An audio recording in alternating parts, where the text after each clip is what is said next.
It's time to talk some football. We're going to rate the transfer portal haul for Iowa football today, 1 through 9, the most impactful players for this Iowa football team. Speaking of the transfer portal, Iowa dodged a bullet, maybe literally, with Traeshon Holden.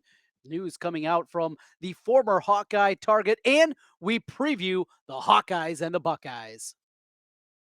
Are Locked On Hawkeyes, your daily podcast on the Iowa Hawkeyes. Part of the Locked On Podcast Network, your team every day.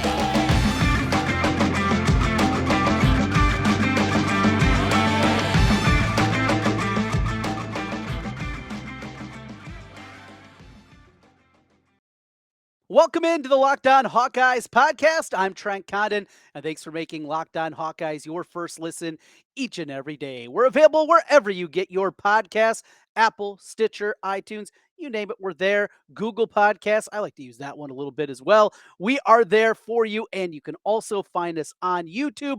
Make sure you hit that subscribe button while you're there, and a shout out to our newest subscribers over on the channel as we work to get up to 2,000 by March Madness.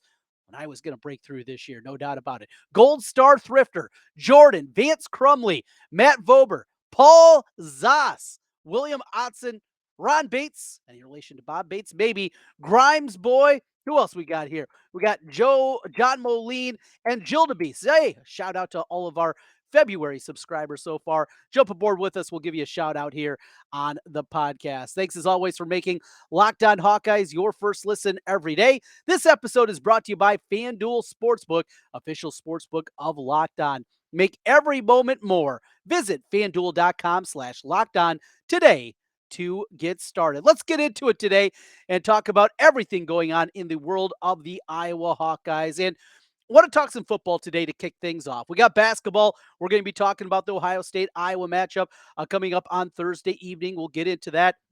The Iowa women tonight, they get a victory as they were able to knock off Wisconsin and cruise into an easy victory before a very difficult three-game stretch to finish up the regular season for the Hawkeye ladies. The Iowa wrestling team gets ready for their regular season finale against Oklahoma State.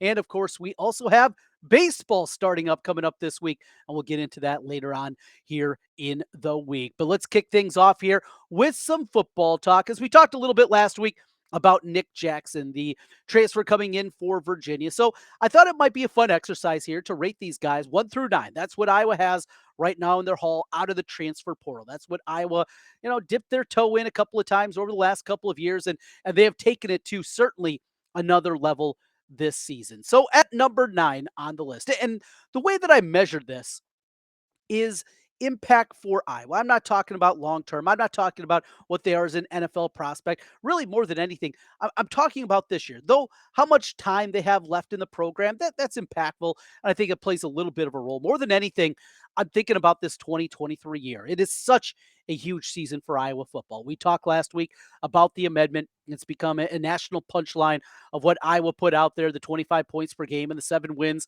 for Bry Dog to keep his job as the offensive coordinator for Iowa. We've talked about that ad nauseum, and I'll be honest, we'll probably talk about it a whole lot more in the coming weeks and months, just the reality of the situation. But more than anything, with the opportunity that Iowa has here, if they're not the favorite in the Big Ten West, the betting wise, they're going to be right up there. It's going to be them. It's going to be Wisconsin. But for my money, this team is right there if they can show some kind of level of competency on the offensive side of the football. The defense is going to be good.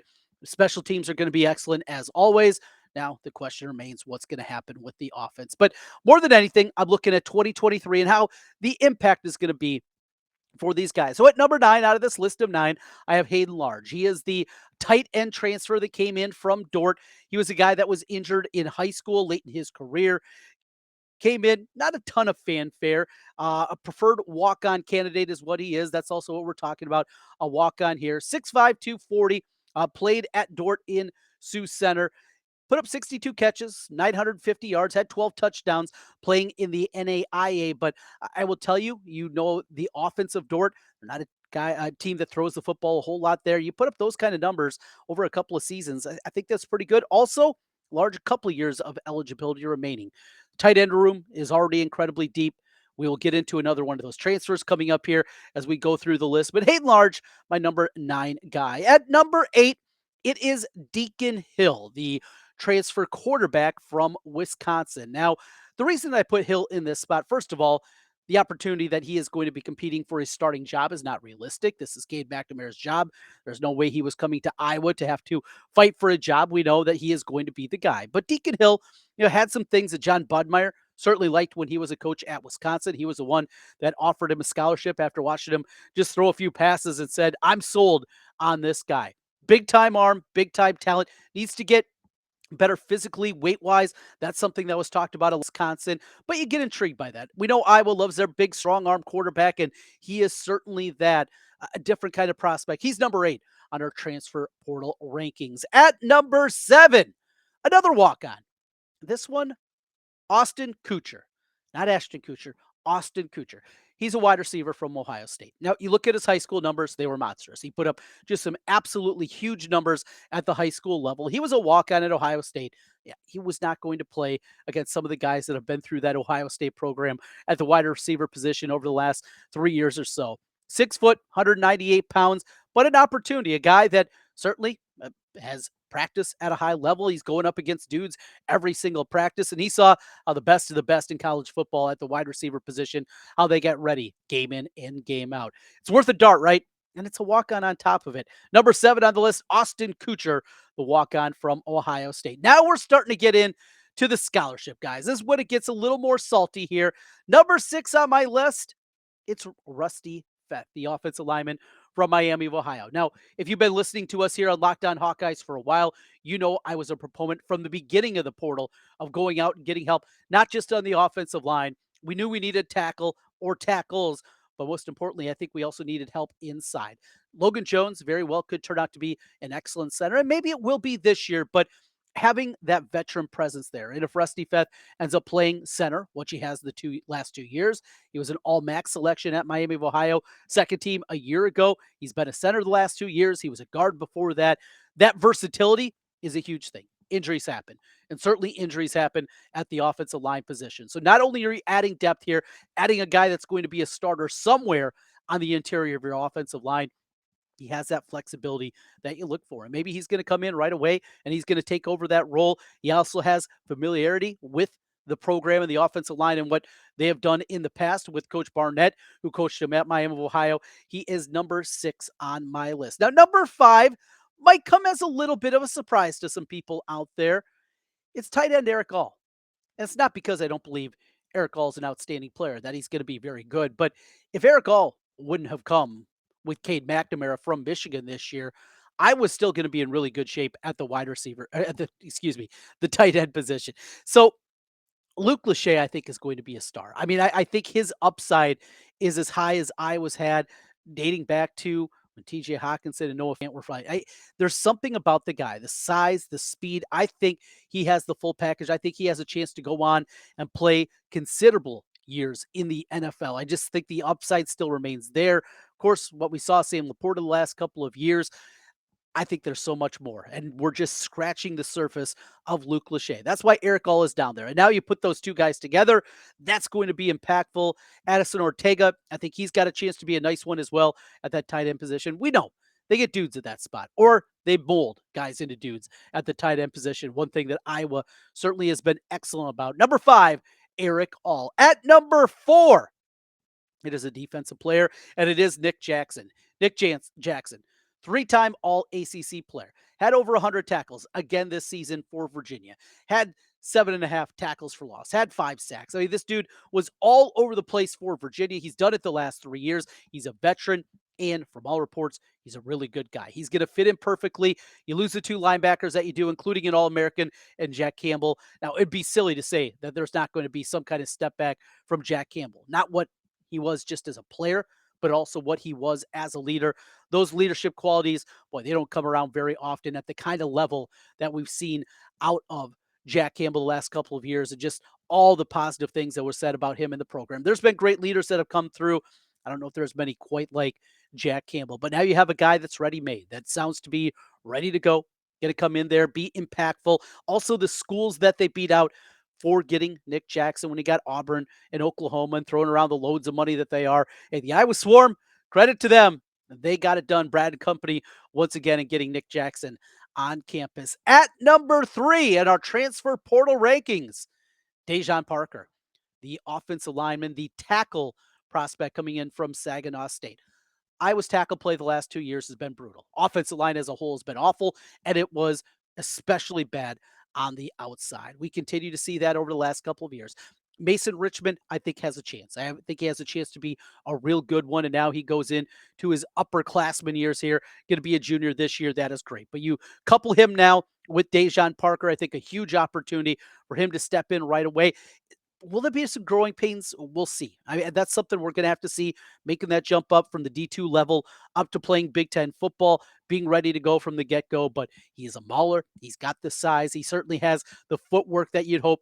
And let's hope that the offensive line coach, George Barnett, let's hope that the guys with offensive line background, with Brian Ferentz and Kirk Ferentz, that they can get this guy because he's that mold, right? He is that starter set that you're looking for as a tackle.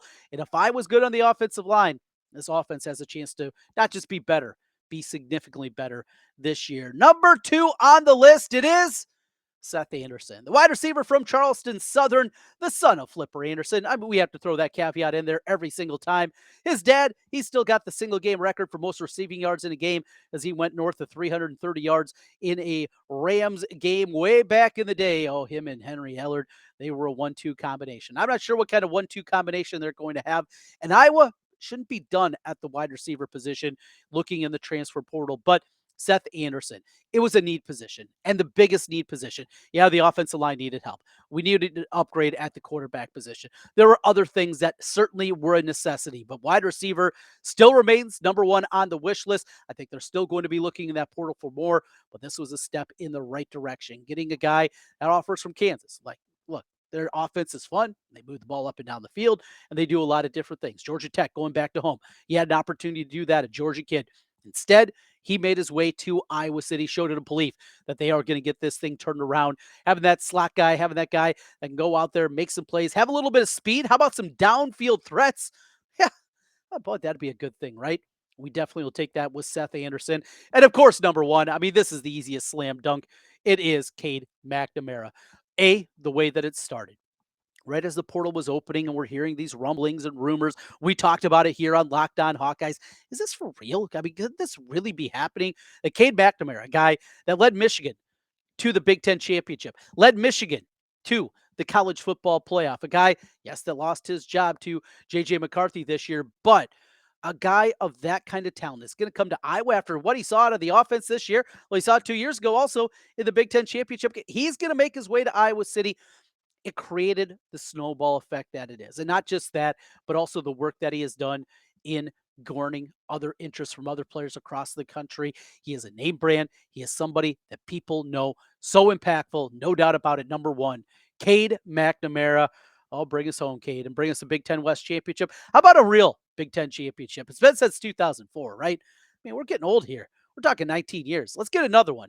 Add another one to your mantle, Cade McNamara. Oh boy, so excited about this football season. We are excited about basketball as well. We're going to talk about that as Iowa prepares for their matchup against Ohio State. Speaking of the transfer portal, Kirk Ferentz, he knows something, doesn't he?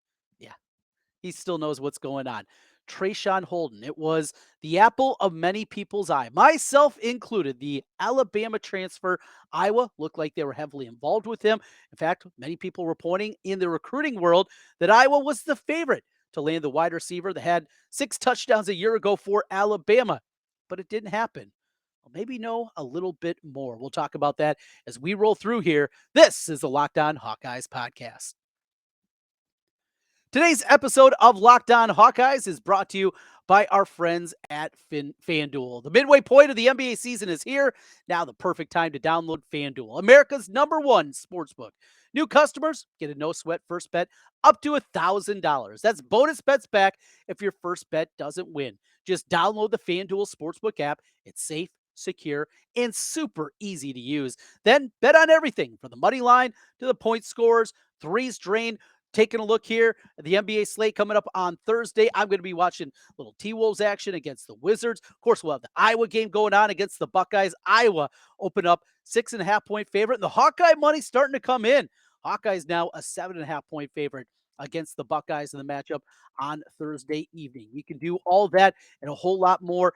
NBA bets this week. Their exclusive bets like their 2x3, two 3-pointers scored in the first 3 minutes. How about that? 3 minutes in, you can know if you got a winner or take the other side. Plus, FanDuel lets you combine your bets for a chance at a bigger payout with their same game parlays. So don't miss the chance to get your no sweat first bet up to $1,000 in bonus bets when you go to fanduel.com/locked-on. Very important.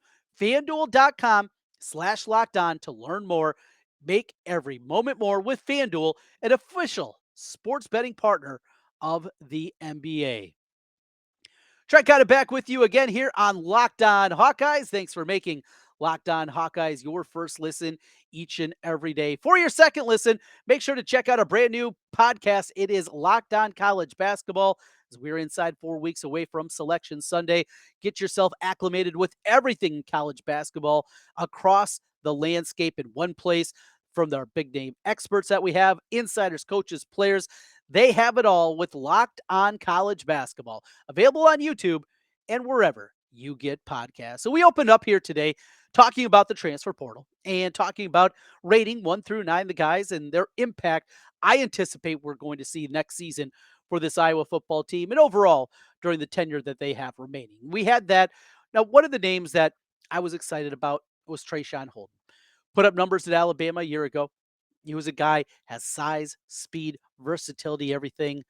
But, well, there was a reason, even as the season was coming to a conclusion, that he was leaving Alabama. It wasn't a playing time thing. It was something a little bit deeper. And there were murmurs of that. After Iowa was heavily involved, some people led. In fact, some people thought it was a foregone conclusion that Traeshon Holden was going to be a part of the Iowa football program. Instead, just dried up just like that. Very shortly afterwards, he ends up at Oregon. All right, good for him. Well, now there's a little bit more to the story. And this is not something that happened at Alabama, but it is something that was certainly pretty impactful. He was arrested in Eugene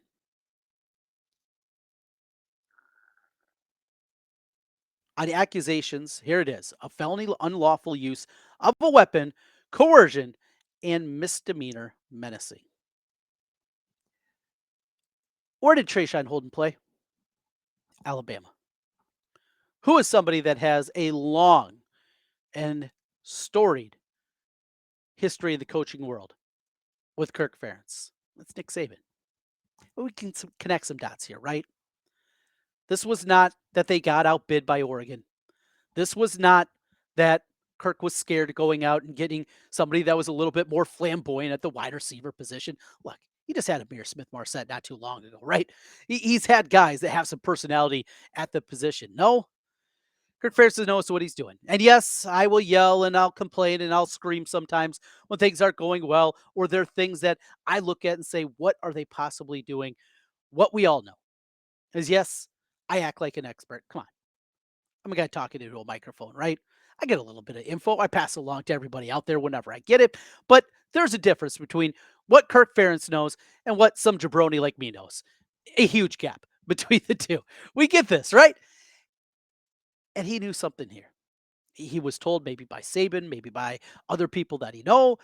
There's so many different angles to take on this, but I mean, talking about dodging a bullet, and with what Iowa has gone through, just in the last week in the football program and the decision to bring back Brian, and then coming out with this amendment and it gets released to the press and just being raked over the coals. I mean, can you imagine then adding another layer if you brought in somebody like this to try to help out at that wide receiver position? And then you have that would just be such a terrible look. And ultimately, when you look at those portal guys that we talked about, those 9 guys, one thing that rings true with seemingly every single one of them, when you hear the stories that are talked about them, they're good kids.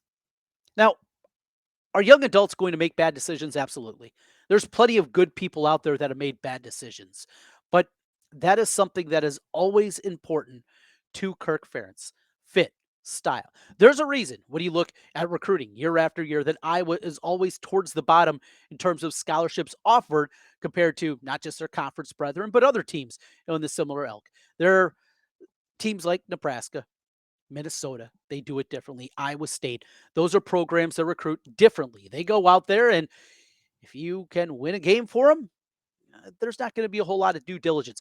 That is the complete opposite of what Kirk Ferentz does. He does his homework. He really gets to know the people. And it's not just having a conversation or bringing them in on a visit, because you're not getting the complete story of a player. This Iowa staff, and Kirk Ferentz at the forefront of it, they do real work in finding out how this guy is going to fit in. Is it going to work for Iowa football? It takes a special guy. It takes a different kind of guy to succeed in Iowa City. Right or wrong, it is the reality. Kirk Ferentz knows that better than anybody, and this is one that he passed on, and thank goodness for that, because this one maybe could have got pretty ugly. Wrap it up on the other side. Let's talk a little basketball. It's Iowa against Ohio State. Hawkeyes and Buckeyes getting together. The Buckeyes have not played good basketball except for one game over the past basically 2 months. Came against our Iowa Hawkeyes. That is a little bit of a problem. How does Iowa respond, bounce back in Carver Hawkeye Arena? We'll talk about that next year on Locked On Hawkeyes.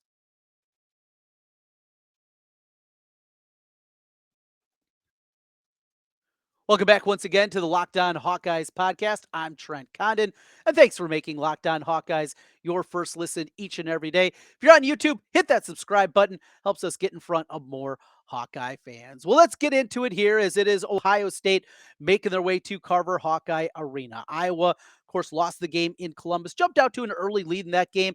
Really, I remember watching that game thinking they had a real opportunity to maybe put their throats on Ohio State. The Buckeyes were not playing very well coming into that game.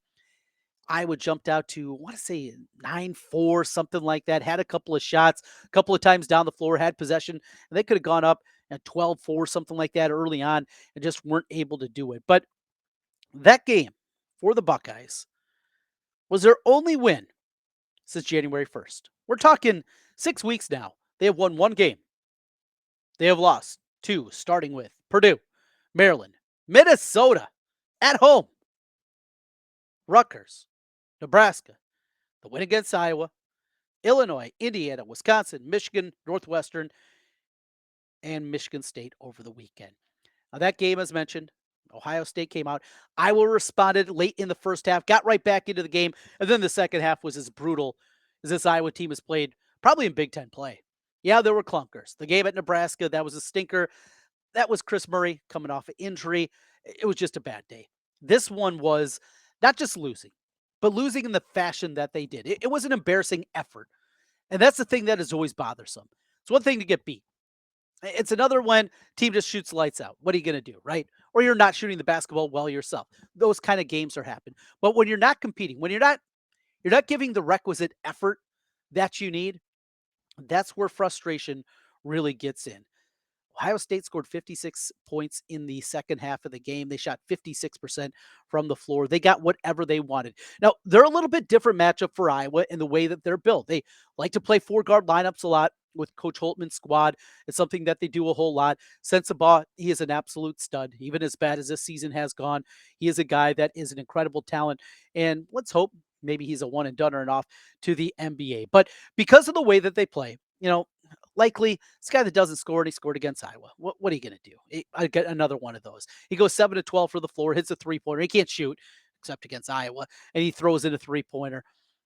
Everything was going right, but it was their ability to get into late and make some things happen. So we've seen over the last three halves, Iowa's played a whole lot better defensively, starting in the second half of the Purdue game and certainly during the game against Minnesota. Now, you can say, hey, Purdue was up 17 at the half. We don't want to read too much into that. Minnesota's brutal. Don't want to read too much into that. But the one thing that they have done is they've forced turnovers. And they've done it with that three-quarter court press. And it's something I have long maintained. I would like to see Iowa do more. I would like to see them push that button a little bit more to slow down a run, to generate a little run going the other way, because we know Iowa's not going to be a great defensive team. I mean, just not.